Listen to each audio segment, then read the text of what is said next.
Selamat pagi. Pada kesempatan kali ini, kami dari kelompok 7 ingin mempresentasikan hasil kerja dan analisa dari kelompok kami mengenai tugas dari dosen kita Bu Vika Oktaviani Siboro mengenai analisa dan evaluasi kinerja manajemen sumber daya manusia pada sebuah perusahaan. Sebelum itu, kami ingin memperkenalkan diri. Yang pertama ada Farani Gisela Mayeli, yang kedua Virginia Celine Anderson, yang ketiga Fioni, yang terakhir Vito Aprianto. Pada kesempatan kali ini kami meminta izin dan waktunya untuk mempresentasikan hasil kelompok kami lewat video berikut. Sebelum kita menganalisa dan mengevaluasi kinerja manajemen sumber daya manusia pada sebuah perusahaan, kita harus tahu dulu apa itu sumber daya manusia. Sumber daya manusia atau Human Resources yang sering disingkat SDM merupakan salah satu komponen yang sangat dibutuhkan dalam sebuah organisasi, baik dalam bentuk institusi maupun perusahaan. Tidak heran, sumber daya manusia menjadi penentu keberhasilan sekaligus perkembangan suatu perusahaan atau organisasi. Hal ini dikarenakan sumber daya manusia berupa manusia dipekerjakan sebagai penggerak, pemikir, pendobrak, perencana, serta pengambil keputusan yang baik dan berguna sesuai sasaran dan tujuan organisasi. Sebuah organisasi atau perusahaan tentu memiliki standar dan kebijakan masing-masing dalam mengatur komponen sumber daya manusia yang dimiliki. Standar dan kebijakan tersebut dapat berupa aturan, tata cara, prosedur, larangan, dan sejenisnya. Kebijakan tersebut dibuat dengan tujuan agar sasaran perusahaan dapat terpenuhi serta pengendalian mengenai human resources dapat terstruktur dan teratur.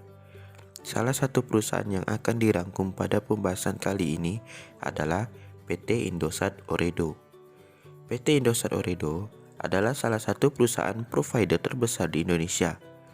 Indosat berdiri sejak tahun 1967 sebagai perusahaan penanam modal asing pertama di Indonesia yang menyediakan layanan telekomunikasi internasional. Indosat terus melakukan inovasi produk dan pengelolaan sumber daya manusia yang baik agar dapat bersaing dengan kompetitornya.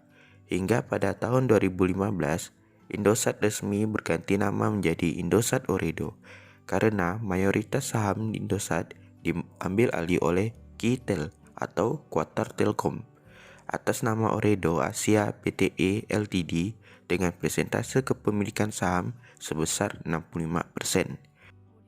Beberapa kunci kesuksesan PT Indosat Ooredoo dapat bertahan sampai saat ini adalah dengan melakukan inovasi dan kemampuannya dalam mengelola sumber daya manusia.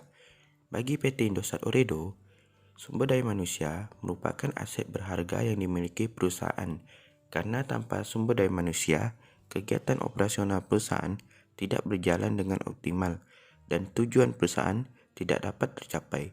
Oleh sebab itu, pengelolaan sumber daya manusia dalam suatu perusahaan harus diperhatikan dengan baik, karena mengelola sumber daya manusia tidak semudah memindahkan barang, akan tetapi membutuhkan kemampuan untuk mengorganisir kebutuhan karyawan dan perusahaan agar keduanya dapat berjalan seimbang. Tujuan dibuatnya makalah ini adalah untuk mengetahui dan memahami manajemen sumber daya manusia yang ada pada perusahaan Indosat Ooredoo, agar kita bisa lebih memahami apa saja yang terjadi pada sebuah perusahaan, lebih tepatnya pada manajemen sumber daya manusia, serta paham mengenai perencanaan sumber daya manusia dalam sebuah perusahaan. Mengetahui sistem-sistem yang dipakai dalam merekrut dan menyeleksi karyawan pada suatu perusahaan, serta mengetahui tahapan-tahapan dalam merekrut karyawan. Serta tes apa saja yang diberikan pada saat merekrut karyawan, juga mengetahui apakah dilakukannya pelatihan karyawan di perusahaan Indosat Ooredoo. Kita juga dapat mengetahui kendala-kendala yang ada dalam sumber daya manusia sebuah perusahaan, serta cara menanganinya. Bahasan rumusan masalah. Poin A. Apa saja sistem Indosat untuk merekrut karyawan? Dalam sistem perekrutan karyawan, PT Indosat membaginya dalam dua sistem, yaitu pertama IJO, Internal Job Offering. Artinya adalah pencarian kandidat dari dalam perusahaan. IJO merupakan spesifikasi job desk dan kualifikasinya yang kemudian menyebarkannya ke internal perusahaan melalui email. Kemudian sistem kedua adalah EJO, External Job Offering. Artinya pencarian kandidat dari luar perusahaan. EJO biasanya memposting job ke website perusahaan ataupun koran. Apa saja tes yang dilakukan Indosat untuk merekrut karyawan? Dalam tahap pemberian tes perekrutan karyawan di perusahaan Indosat, mereka memberikan dua tes, yaitu pertama psikotest dan interview. Terkecuali pelamar internal Indosat, mereka tidak perlu lagi mengikuti psikotest dan langsung kepada interview, dan melihat kinerja karyawan tersebut dengan sistem SAP, System Application and Product in Data Processing. Poin C. Apakah Indosat melakukan pelatihan karyawan? Perusahaan Indosat sendiri memberikan pelatihan untuk meningkatkan kemampuan soft skill karyawan yang tujuannya agar karyawan selalu update skill. Contohnya seperti perusahaan Indosat akan mengirim karyawannya ke China untuk mempelajari teknologi baru yang dikembangkan oleh Huawei LTE. HRM Indosat akan mengirimkan email broadcast bahwa akan ada pelatihan dan terjadwal dengan baik, mulai dari tanggal pelatihan hingga schedule dalam 1 tahun. Poin D. Hal penting yang menjadi penilaian dalam perusahaan Indosat. Disiplin menjadi hal penting di perusahaan Indosat dalam artian siap dipanggil kapanpun dan berkontribusi baik bagi perusahaan. Jika kinerja karyawan memuaskan, berkontribusi baik dalam perusahaan, datang tepat waktu dan selalu berkembang di perusahaan, maka karyawan tersebut sudah dinilai memiliki etika yang baik dalam bekerja. Poin E. Apa yang menjadi konsekuensi atau akibat yang akan diterima karyawan apabila tidak menjalankan etika perusahaan dengan baik? Konsekuensi yang akan diterima karyawan apabila tidak menjalankan etika perusahaan dan menunjukkan kinerja buruk, maka karyawan tersebut akan diberi surat oleh manajer HR yang berisi tentang kelangsungan kerja di perusahaan Indosat. Dan apabila karyawan tersebut berhenti, maka akan diberikan pesangon. Poin F. Apa yang menjadi patokan perusahaan Indosat dalam memberikan upah karyawan? Di perusahaan Indosat ini menentukan besaran upah karyawan menggunakan survei untuk melihat perbandingan dengan perusahaan lain sehingga upah yang diberikan kompetitif. Selain itu, besaran upah juga diberikan dengan melihat jabatan atau besar tanggung jawab. Dengan artian apabila karyawan tersebut memiliki tanggung jawab yang besar, maka karyawan tersebut juga akan menerima upah yang lebih besar. Begitupun sebaliknya. Kesimpulannya adalah PT Indosat Ooredoo merupakan perusahaan multinasional dan merupakan salah satu perusahaan provider terbesar di Indonesia. Salah satu strategi yang digunakan oleh perusahaan tersebut dengan melakukan pengelolaan sumber daya manusia dengan baik.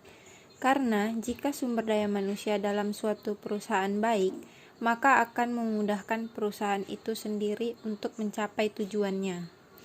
Berdasarkan hasil baca di internet mengenai proses pengelolaan sumber daya manusia di PT Indosat Ooredoo, dapat dilihat bahwa PT Indosat Ooredoo menggunakan semua teori pengelolaan sumber daya manusia yang efektif di perusahaannya. Jika berdasarkan kepada Dassler mengenai labor relation dalam PT Indosat Ooredoo, terdapat cukup banyak karyawan asing. Hal ini tentu dapat mengakibatkan kecemburuan sosial dari karyawan lokal jika ada pembedaan perlakuan dari perusahaan. Saran dari kelompok kami, sebaiknya PT Indosat Ooredoo lebih memilih untuk menggunakan tenaga kerja dari dalam negeri daripada tenaga kerja asing, mengingat angka pengangguran di Indonesia yang cukup tinggi. Dengan memakai tenaga kerja dalam negeri, PT Indosat Ooredoo turut membantu mengurangi angka pengangguran di Indonesia. Sekian dan terima kasih.